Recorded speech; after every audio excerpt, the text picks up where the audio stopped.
Good morning, class. Today we are going to start our grammar online class.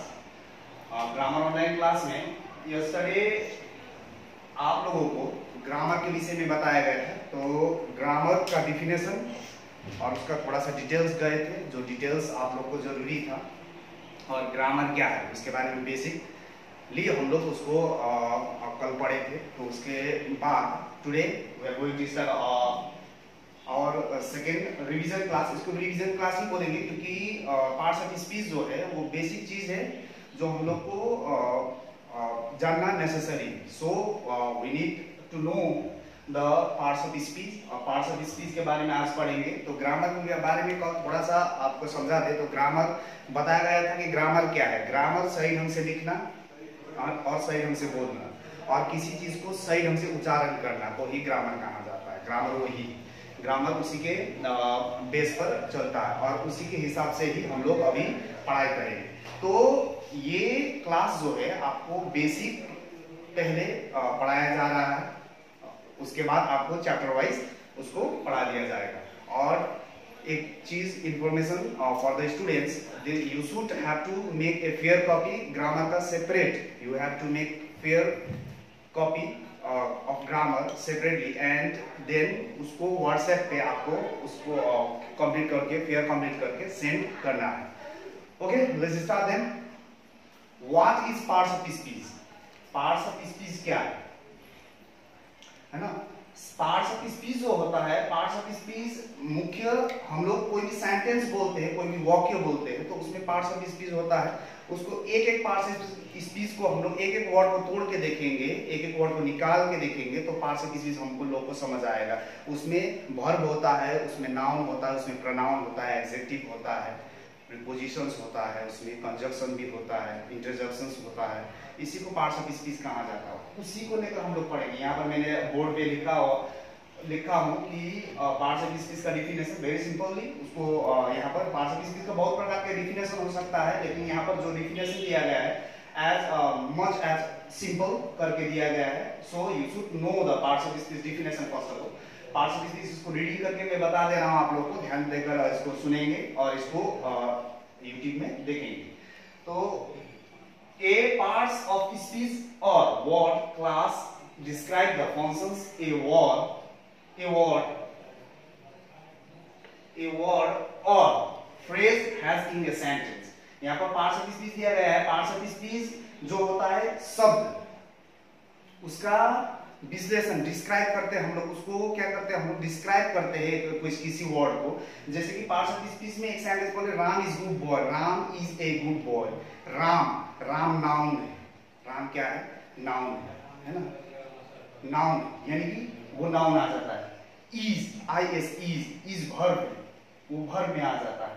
यानी कि यहाँ पर तीन चीज देखा हूं, तीन चीजों में दो चीज आ गया अभी तक। यानी कि पार्ट्स ऑफ स्पीच वही है। पार्ट्स ऑफ स्पीच उसी को कहा जाता है ना? जो एक एक वर्ड को क्या करे? डिफाइन करे, डिस्क्राइब करे। That is called the parts of speech. So parts of speech में यहाँ पर आप लोग को डिफिनेशन है। इसको डिफिनेशन को फेयर कॉपी में उतारेंगे और इसको आप घर पर प्रिपेयर करेंगे, रिमेम्बर करेंगे। Then after parts of speech का यहाँ पर मैंने तीन पार्ट्स लिखा हूँ। एक्चुअल में पार्ट्स ऑफ स्पीच 8 टाइप्स होता है। उसका टाइप्स कितना होता है? 8 टाइप्स होता है। 8 टाइप्स में सबसे पहले हम मेरे टाइप्स बता देता हूँ आपको। तो सबसे पहले होता है नाउन, प्रोनाउन, वर्ब है ना, adverb, adjective, preposition, conjunction and the interjection. These are called the parts of speech। और पार्ट्स ऑफ स्पीच में बहुत सारे लोग 9 पार्ट्स भी बोलते हैं। कोई आर्टिकल्स डालता है, कोई एक्सप्लेनेशंस डालता है। बहुत सारे जो ग्रामर पढ़ाने वाले होते हैं वो अलग अलग पार्ट्स ऑफ स्पीच डालते हैं। लेकिन एक्चुअल पार्ट्स ऑफ स्पीच हम लोग 8 ही पढ़ेंगे क्योंकि इंपॉर्टेंट है। 8 पार्ट्स ऑफ स्पीच में से 3 पार्ट्स ऑफ स्पीच में यहाँ लिखा हूँ। तो सबसे पहले हम लोग पढ़ते हैं नाउन। पार्ट्स ऑफ स्पीच का पहला पार्ट पढ़ते हैं नाउन। पहला टाइप में A noun is a name of a person, place, thing or animal। है ना? नाउन का मतलब क्या होता है? नाउन का मतलब क्या होता है? नाउन है ना? नेमिंग वर्ड्स, इसको सिंपली एक डिफिनेशन लिखा जाए तो हम लोग को क्लास 1 में पढ़ाया जाता है ग्रामर में कि naming word is called noun.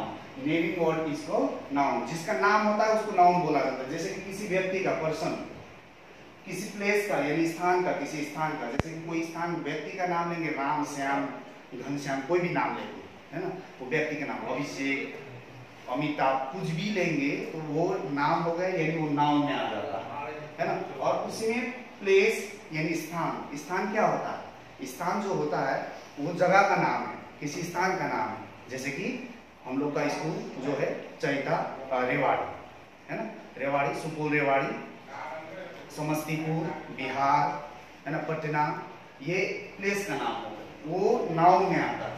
Things यानी वस्तु, कोई वस्तु है ना, जैसे कि ये marker, this marker, this marker, और इसका नाम क्या है, मार्कर है, this is pen, so it is a noun. And और एनिमल्स, एनिमल्स जैसे कि काउ, गोट, बुफेलो, है ना, डॉग, कैट, एनीथिंग जो जिसको हम लोग एक नाम देकर क्या करते हैं, बुलाते हैं, तो वो नाउन में आ जाता है। और यहाँ पर कुछ थोड़ा सा मैंने इसको एक्चुअली में चार्ट हिसाब से बनाना था, लेकिन चार्ट हिसाब से नहीं बना पाए। आप लोगों को सिंपली मैंने एग्जाम्पल के तरीके में एग्जाम्पल के रूप में दिया हूँ। जैसे कि यहाँ पर डॉग स्कूल राम एग्जाम्पल है, डॉग स्कूल राम, यहाँ पर 3 एग्जाम्पल दिया हूँ। उसमें से 3 एग्जाम्पल में से एग्जाम्पल मैंने एक सेंटेंस पूरा लिखकर बताऊं कि इसमें नाउन कौन सा है। आप लोग इसको थोड़ा सा एग्जाम्पल ध्यान से देखेंगे तो आपको समझ आ जाएगा कि नाउन क्या है। एग्जाम्पल में जैसे कि zone is A tennis player, zone is A tennis player, zone, zone एक नाम है, किसी व्यक्ति का नाम है, किसी पर्सन का नाम है। So John is a name of a person, so John is a noun, John है क्या है, noun. And then tennis player, John क्या प्लेयर है, टेनिस प्लेयर, टेनिस प्लेयर यानी टेनिस प्लेयर भी एक नाम ही है, ठीक है, किसी खेल का नाम है टेनिस, है ना। सो प्लेयर, टेनिस में खेलने वाला एक क्या है, खिलाड़ी है, इसीलिए tennis player, zone is A tennis player, noun में पहला। और उसके बाद मैं नाउन का डिटेल्स भी आपको अगले बार नाउन का जो चैप्टर शुरू करेंगे, पार्टिसिपिलिटी जब खत्म हो जाएगा उसके बाद हम लोग नाउन, प्रोनाउन, प्रीपोजिशन, कंजक्शन, ये सब का एक एक करके हर एक चैप्टर को उठाकर मैं पढ़ाऊंगा, तो उस समय और बढ़िया से इसके बारे में डिस्क्रिप्शन करूँगा। अभी थोड़ा छोटा छोटा करके बता दे रहा हूँ, तो आपको इसको बस ध्यान से सुनना है। उसके बाद नाउन का डिटेल्स भी पूरा चैप्टर पढ़ेंगे, नाउन के बारे में पूरा एक चैप्टर पढ़ेंगे जो नाउन क्या है। उसके बाद है आफ्टर दैट नाउन के बाद प्रोनाउन, नाउन के बाद नंबर 2 में है क्या है, प्रोनाउन, पार्ट्स ऑफ स्पीच है ये प्रोनाउन, प्रोनाउन के बारे में बताया। तो प्रोनाउन क्या है, प्रोनाउन का पहले डेफिनेशन देखेंगे। A pronoun is used in place of a person, place, thing और एनिमल। सिंपली ऊपर का डेफिनेशन नीचे का डेफिनेशन को टेली करेंगे, मिलाएंगे दोनों को, तो लगभग आपको एक जैसा लगेगा। लेकिन प्रोनाउन जो होता है, pronoun is used in place of, यहाँ पर एक जो छोटा सा यहाँ पर एक फ्रेज है, इस बीच में जो थोड़ा सा फ्रेज है उसको ध्यान से देखेंगे। Is used in place, is used in place को देखेंगे तो क्या होता है, प्रोनाउन और नाउन में फर्क आ जाता है। तो प्रोनाउन जो होता है, प्रोनाउन जो है बीच में जो फ्रेज दिया गया है उस फ्रेज को थोड़ा सा ध्यान से देखेंगे तो इससे ये पता चलता है कि प्रोनाउन जो है इसके जगह पर is used in place of a person, person के जगह पर, प्लेस के जगह पर, थिंग्स के जगह पर और एनिमल्स के जगह पर। जैसे कि किसी व्यक्ति का नाम लेते हैं, जैसे कि हम लोग ने राम अच्छा लड़का है, Ram is a good boy, Ram is a good boy, जैसे एक एग्जांपल लेके Ram is a good boy, तो राम जो है अच्छा लड़का है। तो वह उसके बाद बार बार राम बोलना नहीं, Ram is a good boy, Ram is A sincere boy, Ram is A honest boy, अब बार बार राम राम राम वो बढ़िया नहीं लगता है सुनने। तो राम के जगह पर हम लोग एक शब्द का प्रयोग करते हैं, जो शब्द का क्या होता है, जो जिसको हम लोग प्रोनाउन बोलते हैं, जिसको हम क्या बोलते हैं, प्रोनाउन बोलते हैं। जैसे Ram is a good boy, he like to play cricket, he like to eat mango, जहां पर ही लगा, ही जो ही है, ही, ये ही जो होता है वो प्रोनाउन है जो राम को ही डिफाइन करता है। लेकिन राम जो नाम है उसके जगह पर, इन प्लेस ऑफ, उसके जगह पर क्या करता है, काम करता है ना, जो प्रोनाउन को डिफाइन करता है। इसे प्रोनाउन में एग्जांपल में यहाँ पर मैं दिया हूँ आपको, एग्जांपल देखिएगा। जैसे कि ही इट हु लिखकर ब्रैकेट में ही इट हु, इसको लिख लीजिएगा। उसके बाद एग्जांपल में मैं एक सेंटेंस बनाया हूँ, जैसे कि Ram is not at work this week, Ram is not at work this week, he is gone on holiday. Ram इस सप्ताह अपने काम पर नहीं है, यानी काम पे नहीं आया है ना। और उसके बाद हम लोग यहाँ पर ही के जगह पर राम लगा सकते हैं, ही इज गॉन ऑन हॉलीडे, क्योंकि वो कहाँ गया है, हॉलीडे गया है, यानी छुट्टी पर गया है ना। राम कहाँ गया है, छुट्टी पर गया है। यहाँ पर Ram is not at work this week, Ram is gone on holiday लिख सकते थे, लेकिन हम लोग ने राम बार बार नहीं लगाया, इसलिए नहीं लगाया क्योंकि सुनने में वो अच्छा नहीं लगता है, सुनने में सही नहीं लगता है बार बार राम का प्रयोग। उसके जगह पर हम लोग ने क्या प्रयोग किए, ही का प्रयोग किए, जिससे सुनने में भी सेंटेंस कुछ अच्छा सुनाई देता है और बढ़िया लगता है। जैसे कि राम के जगह पर क्या लगाया, हम लोग ने ही लगाया है ना। तो ये प्रोनाउन के बारे में है ना, प्रोनाउन है। नाउन, उसके बाद प्रोनाउन के बाद हम थर्ड नंबर पर जाएंगे तो वर्ब, थर्ड नंबर पर जाएंगे तो क्या है, वर्ब है ना, जो वर्ब के बारे में बताया गया है। पहले डिफिनेशन देखेंगे, वर्ब का डिफिनेशन क्या है। A verb can tell what action someone or something is doing. और इसको और सिंपल तरीके से इसको डिफाइन करेंगे तो doing words are called verb, है ना, कुछ ही वर्ड में खत्म हो जाता है डिफिनेशन।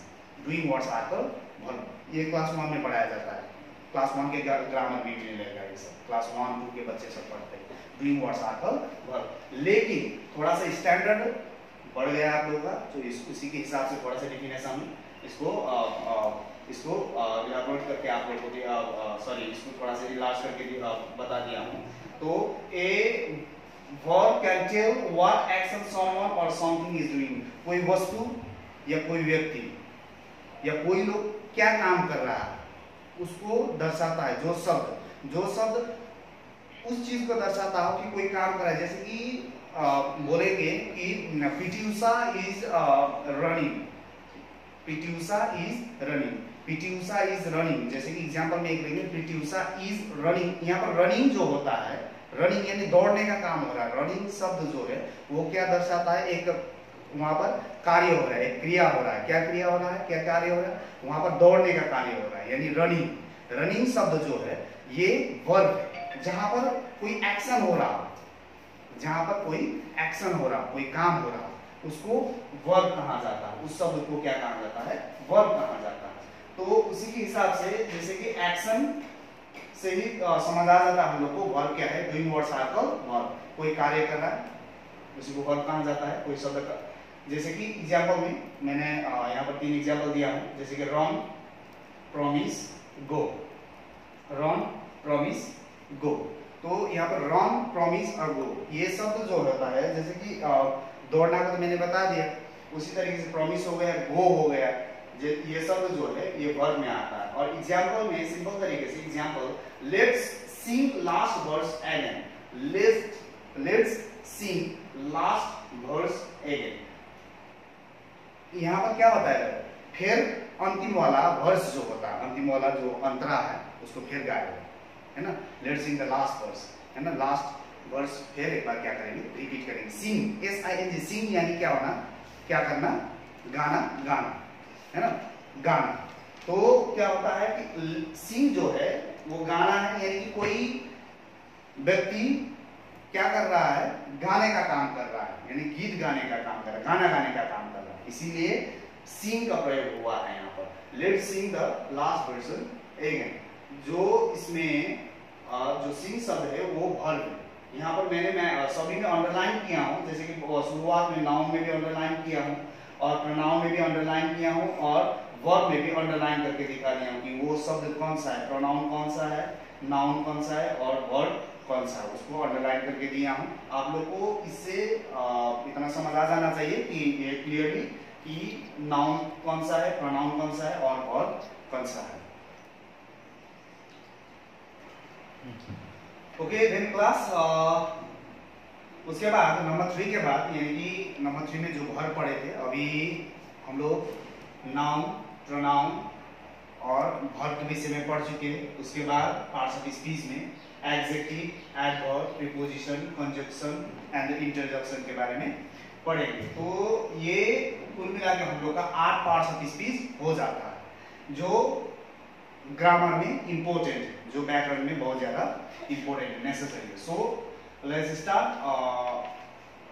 with adjective का definition is here and register and adjective describe a noun or pronoun and adjective describe a noun or pronoun। definition में एकदम क्लियर हो जाता है, इसको ध्यान से सुनोगे आप लोग और इसको ध्यान से इसके बारे में अपने दिमाग में एक पिक्चर्स बनाएंगे तो इसमें डिफिनेशन से हम लोग को समझ आता है कि एडजेक्टिव क्या है। एडजेक्टिव का मतलब होता है विशेषण, सबसे पहले किसी वस्तु किसी इंसान का, है ना, विशेषता बताता हो उसी को विशेषण कहा जाता है। विशेषण शब्द से हम लोग को समझ आ जाता है वो विशेषण शब्द जो है विशेषता, किसी का विशेषता बताता है, इसीलिए उसको विशेषण कहा जाता है।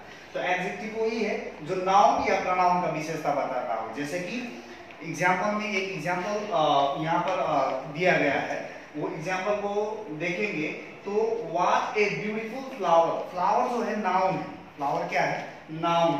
फ्लावर जो है नाउन, फूल, फूल एक नाम है ना, नाम है फ्लावर। उसका विशेषता यानी फ्लावर कैसा है, ब्यूटीफुल, सुंदर है। फ्लावर कैसा है, सुंदर है, ब्यूटीफुल। सो आपको इसी एग्जाम्पल से पता चल जाता है कि विशेषण क्या है, कौन सा शब्द को विशेषण बोला जाता है। यानी कि ब्यूटीफुल को क्या बोला जाता है, विशेषण बोला जाता है, जो नाउन के बारे में क्या कर रहा है, उसके नाउन का विशेषता बता रहा है, इसी से पता चल जाता है। और यहाँ पर 3 वर्ड मैं लिखा हूँ एग्जाम्पल के लिए, जैसे कि बिग, बिग का भी एग्जाम्पल बना सकते हैं, बिग में भी एग्जाम्पल बन सकता है, ब्रेड और गुड। बिग, बिग मतलब होता है क्या, बड़ा। जैसे कि our school classroom, our school classroom is big, है ना, हमारे स्कूल का क्लासरूम क्या है, बड़ा है ना। या our school field is big, है ना, इस टाइप का और बना सकते हैं। जैसे ब्रेव, साहसी, है ना। जैसे ब्रेव कौन ज्यादातर साहसी होता है, एग्जाम्पल सिंपल ही लेंगे तो a soldier is very brave, a soldier is very brave, है ना, सोल्जर इज वेरी ब्रेव। जैसे कि गुड, जैसे मैंने शुरू में ही बताया था, Ram is a good boy, good, इस टाइप का एडजेक्टिव होता है विशेषण। तो उसके बाद देन विशेषण के बाद हम लोग बढ़ेंगे एडवर्ब की तरफ, है ना। एडवर्ब, एडवर्ब का डेफिनेशन पहले पढ़ लेते हैं। An adverb describe a verb, an adjective और अनदर एडवर्ब। एडवर्ब मतलब क्या होता है, क्रिया विशेषण। एडवर्ब मतलब क्या होता है, क्रिया विशेषण। यानी कि जो क्रिया विशेषण है, यानी कि ये क्रिया विशेषण जो होता है किसी क्रिया को यानी वर्ब को, एन एडजेक्टिव किसी विशेषण को या खुद को, यानी कि एडवर्ब को ही क्या करता है, डिस्क्राइब करता है, उसको एडवर्ब कहा जाता है। Understood?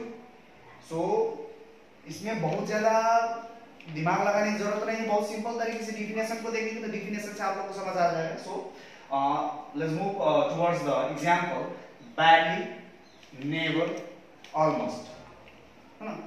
Badly, never, almost 3 word दिया हूं, ये तीनों वर्ड से आप क्या बना सकते हैं, एग्जाम्पल बना सकते हैं। उसमें से हमने यहाँ पर एक एग्जाम्पल मैंने सिंपल तरीके से बना कर दिया हूं आपको, तो इसको देखेंगे।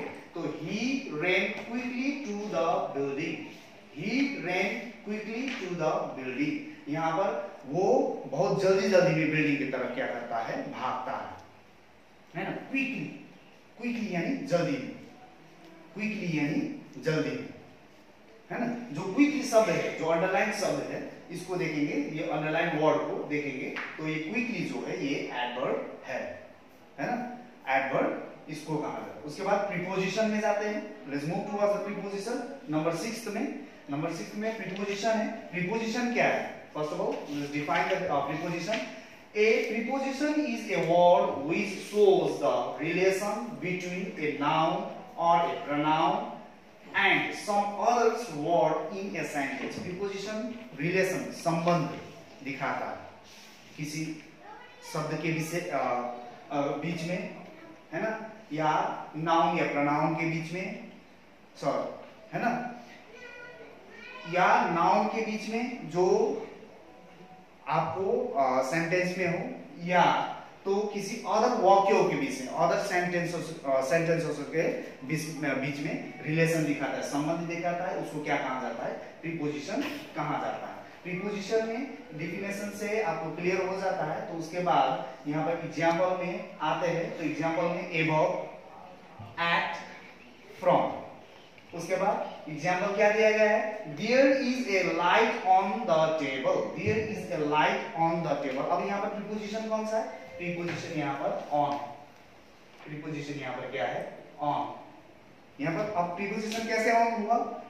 यहाँ पर दो चीजों के बीच में क्या दिखाया गया है? रिलेशन दिखाया गया है। लाइट भी नाउन है, टेबल भी नाउन है, इन दोनों के बीच में relation. There is a light on the table. Light किसके ऊपर है? टेबल के ऊपर।